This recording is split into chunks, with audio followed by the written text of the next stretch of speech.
Good morning. Yesterday I was in Tallahassee, Steinhatchee, and Cedar Key to assess storm damage and speak with families impacted by Hurricane Hermine. As we've all seen here in Tallahassee, a lot of trees have been hit. They've hit homes, and we've seen a lot of cars damaged.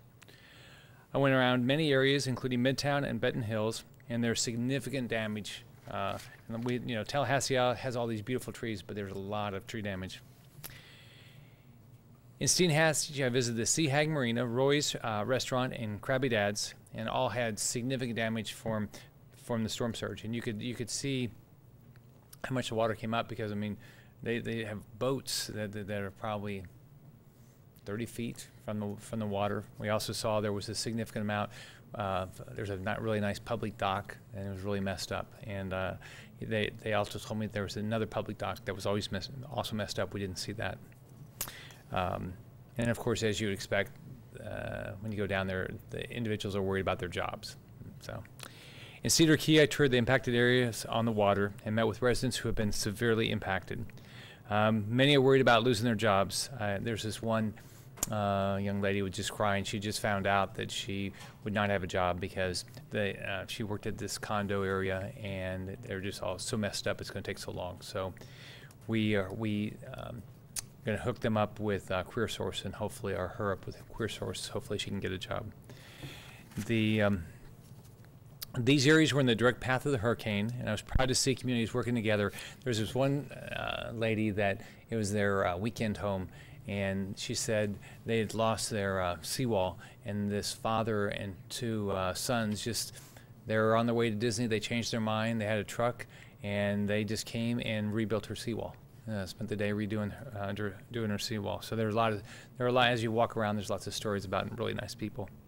When we were in the Sea Hags, all the residents were just coming down, and they were helping them dry things out and clean things up. And what was too bad is this was their second biggest weekend. So that's too bad. So we still have a lot of work to do following the storm. We'll continue to spend the coming days assessing damage and responding to the needs of our communities and Florida families. Today, I will continue to visit impacted neighborhoods, homes, and businesses across the Big Bend. Throughout the weekend, Floridians must remain vigilant about taking proper safety precautions. Just because it's a pretty sunny day outside doesn't mean it's safe. Over the past day, we've been assessing storm damage and initiating our response and recovery efforts to assist those who have been impacted by this storm. And you can be impressed by your state emergency management team and your locals. State and local agencies are working hard at cleaning debris, including uprooted trees, fallen limbs, and down power lines. There are a lot of down power lines. All over Tallahassee, there's down power lines. The Florida Department of Transportation has been aggressively moving trees that blocked roads, including here in Tallahassee. While many areas have been cleared, it's still important to use caution and not travel on the roads until they are safe. Do not touch or approach power lines. They just don't get close to them. There's still a lot of power lines down. As we went around Tallahassee, they're all over the place. Remember to be safe when you're cleaning up debris. And, there are a lot of stories. There's a guy there's this big tree. That had to be 2.5 feet wide, and he was just cutting bit by bit by bit. And I don't think he even lived right there. They said he just showed up, started doing it. So if you need assistance, please call your local county emergency management office or dial 411. The threat of rip currents will continue through the weekend. These can occur even when the weather appears to be really nice outside. Even though it's a holiday weekend, remember to check posted warnings and beach flags. Do not take a chance. Be careful and watch for warnings. As the hurricane moved through our state, more than 300,000 Floridians experienced power loss. This number has fluctuated throughout the past day. As you can imagine, this is the number one issue people are telling me about. Every place I've been, whether it's Tallahassee or Cedar Key or Steinhatchee, that's what they're saying is power. So the top concern of residents I've met with is regaining power to their homes and businesses so they can begin the recovery process. As of this morning, the following percentages of people are without power. In Leon County, 57% of homes are without power. That's 78,809 homes without power. Wakulla, 72%. That's 11,000 homes without power. Alachua 6%, 7,000 homes. Citrus 5%, 4,700 homes. Columbia 17%, 5,400 homes. Dixie 36%, 3,600 homes, and every home is a family. Gadsden 25%, over 5,000 homes. Hamilton 71%, 4,700. I talked to the sheriff yesterday. He called me because there was a problem of getting a grocery store with the power back, and it was an important grocery store to Hamilton County. And I don't know if they said it was the only grocery store or not, but I called Duke, and they were able to get it taken care of right away, which made me feel good. Jefferson County, 54%, 4,300 homes. Lafayette, 34%, 4,100 homes. Levy, 21%, 5,100 homes. And we're going to check with Cedar. I was talking to some of the elected officials down at Cedar Key. It's the Orlando utility that I guess takes care of Cedar Key, and they just didn't have any information of when, if they're going to ever get their power back. Madison, 50%, 5,200 homes. Suwannee, 41%, 9,000 homes. Taylor, 67%, 8,600 homes. Franklin, 2%, 242 homes. Last night here in Tallahassee, I brought together utility companies, mayors, county commissioners, sheriffs, and other city and county officials from Leon County to discuss public safety issues such as power outages, debris removal, and cellular towers. Also asked Eric Szilagyi from Florida Power and Light to fly up. He was down in South Florida. I mean, you go around Tallahassee, it's a real problem that so many people don't have power. And a lot of people that are doing emergency response right here at the Emergency Operations Center, they don't have power in their own homes.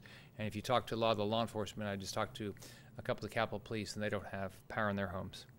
So I expect every city and county official to aggressively fix that problem. We have got to get people their power back. During last night's meeting, we discussed 100% power restoration, restoring power through public and private utility company partnerships. I'm trying to figure out how to make sure there's all these relationships to share workers when you have problems. I just want to make everybody share. I don't care if you're a municipal utility, a co-op, or a publicly traded utility. I want everybody to figure out how to work together so we can get people their power back. We talked about ensuring public safety by providing additional resources for local law enforcement. I spoke with Sheriff Wood this morning. He believed with the report that he had that everything went well last night. He did not know of any major issues, which is a positive. He said that they have accepted more support from other law enforcement agencies.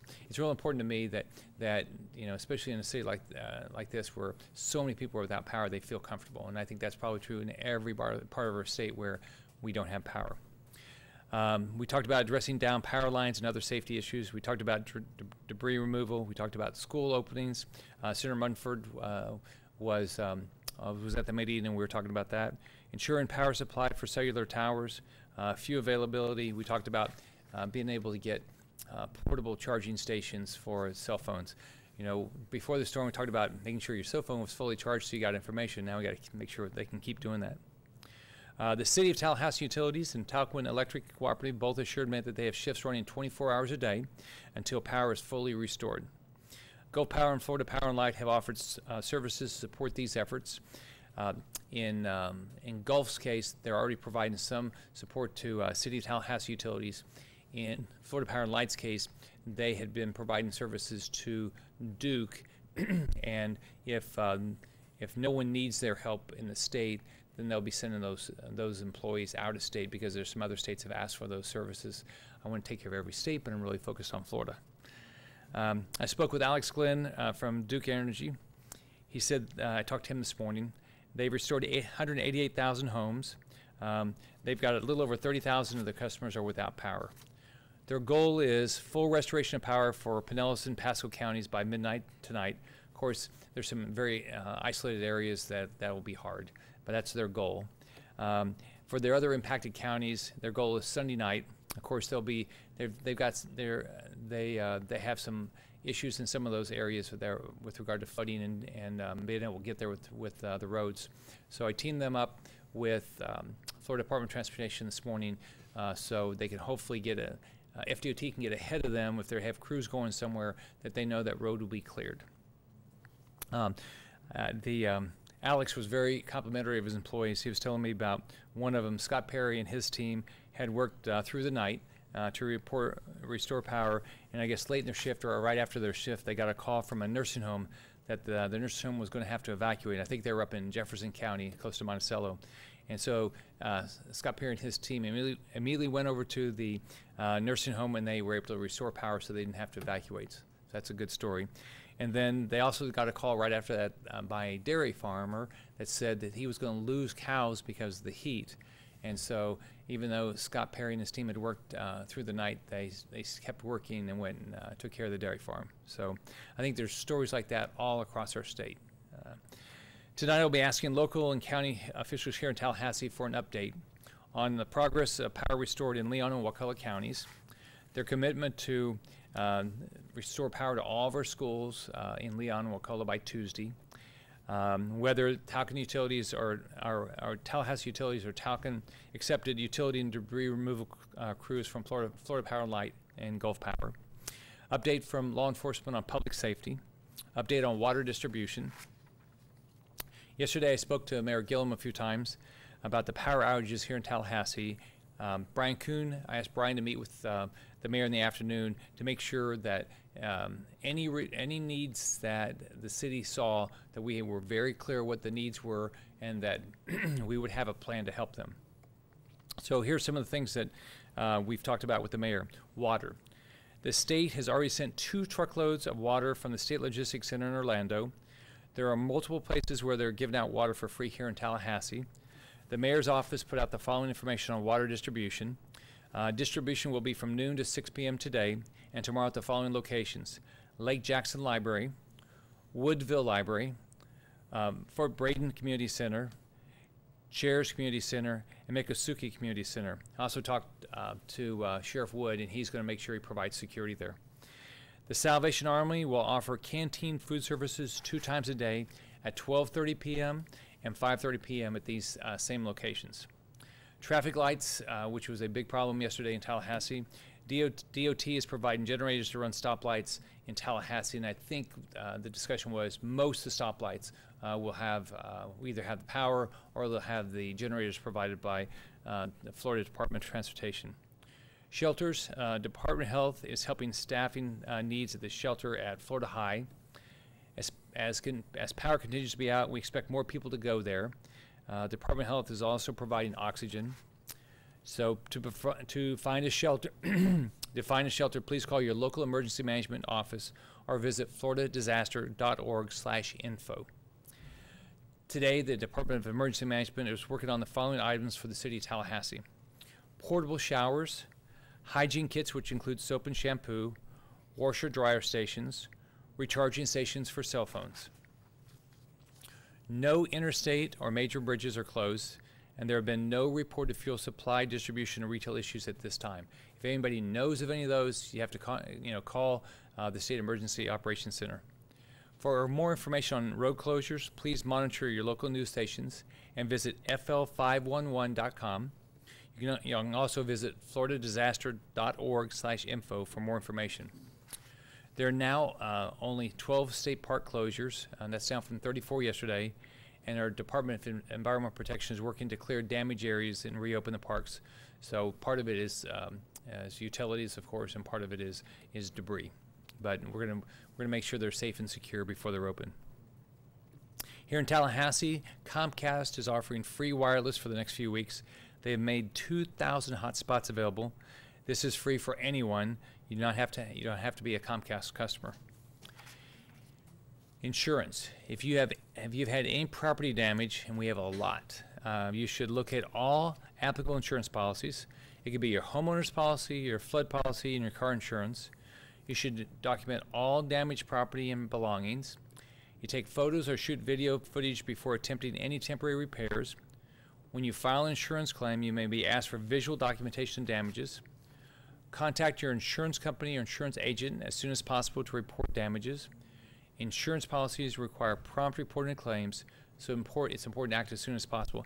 And if you have any concern about your insurance policy, call our State Office of Insurance Regulation. David Altmeier's team does a great job, so call them. And they'll be helpful. because I know a lot of insurance policies are confusing. Business owners who have been impacted by Hurricane Hermine should visit the Florida Virtual Business Emergency Operations Center at flvbeoc.org and complete a business damage assessment survey. Zika. We've had a lot of rain. So it's very important that everybody does everything they can to get rid of the standing water. We talked about that for weeks before the hurricane and the storm, and now we got to get active again. So any amount of standing water can serve as a breeding ground for mosquitoes. This is something, just think about it, we all have to be part of this. This is really to protect all the pregnant women and their developing babies. So all of us have to be active at getting rid of the standing water, wear bug repellent, wear protective clothing. We've got to make sure we take care of the pregnant women. We worked hard to prepare for this storm, and I tell you, people worked very hard to get ready all across the state.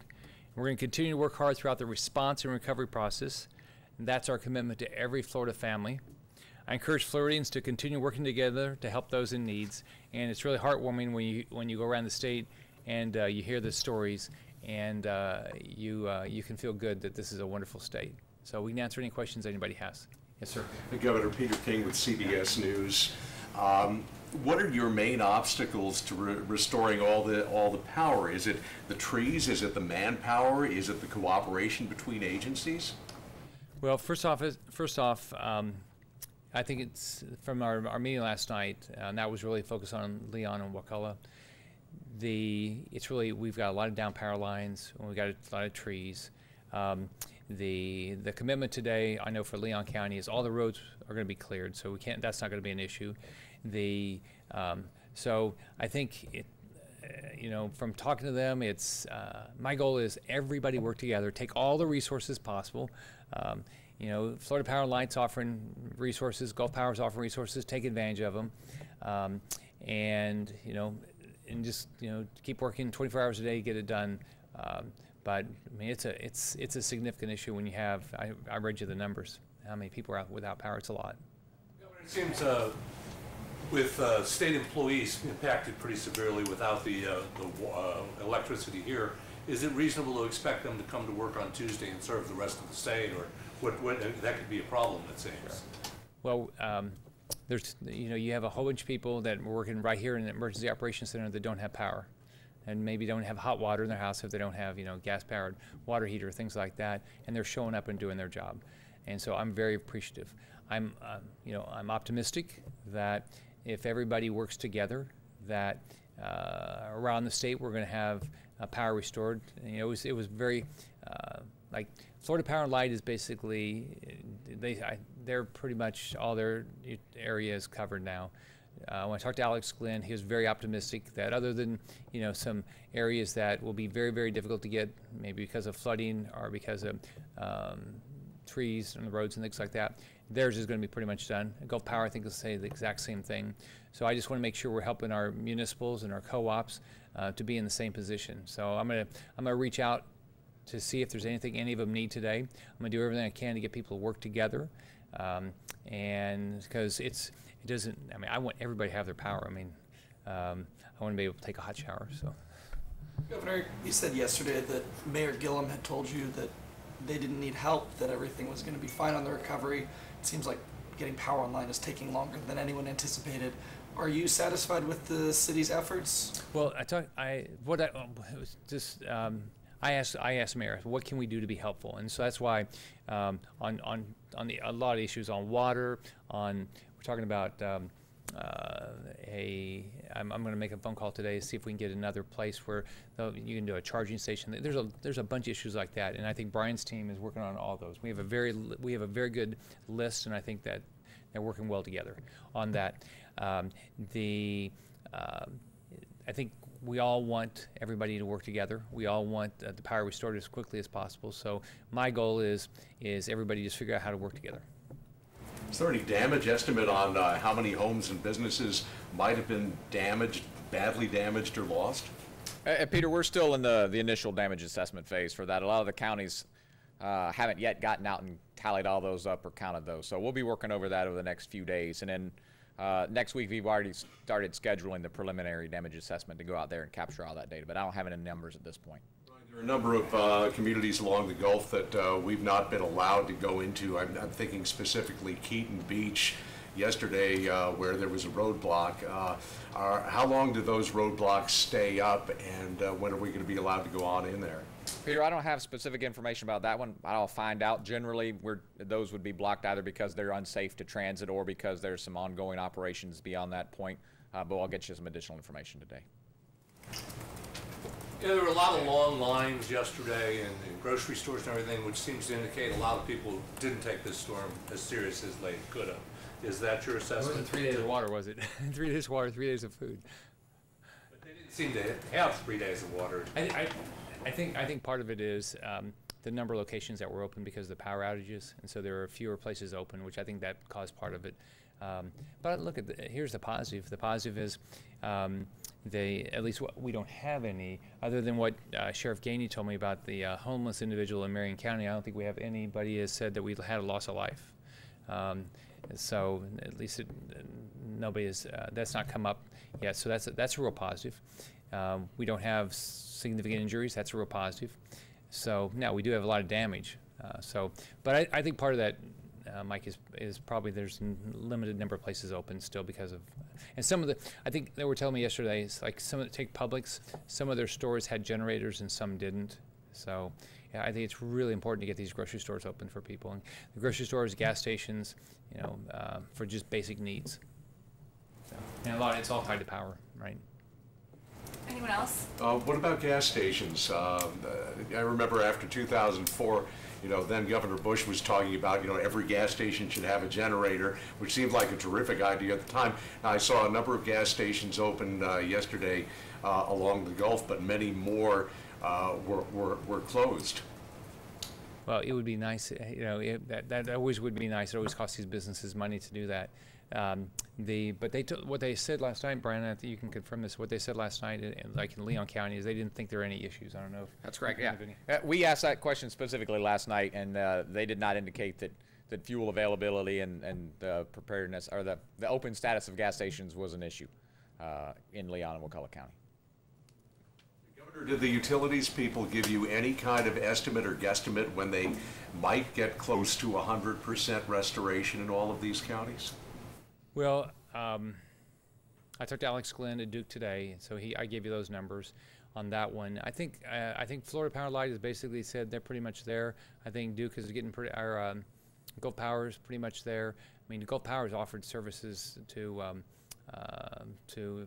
and they are providing some services to Tallahassee utilities. So I think those are. I think any of the big ones are limitations really tied to flooding and their issue of getting there because of debris. The others we went through on Leon and Wakulla, and we went through specifically on schools, and so we don't have a very good estimate yet. But that's my goal. My goal is because people want to know. I got lots of people working with me that don't have power, so everybody wants. Are you happy with the power company's response? Look, I'd like 100% power. We all would. But here's what I can tell you. It's just like I'm appreciative that everybody came last night and we had a good conversation. We're going to do it again today at 5 o'clock, and my goal is that we get this restored as quickly as we can. My goal is that we have plenty of law enforcement so people feel safe. But you can feel good. You can feel good that we have a good process for providing water. We have a good process for providing food when we have issues like this. But we do want all our power back. Thank you. All of us. Thanks.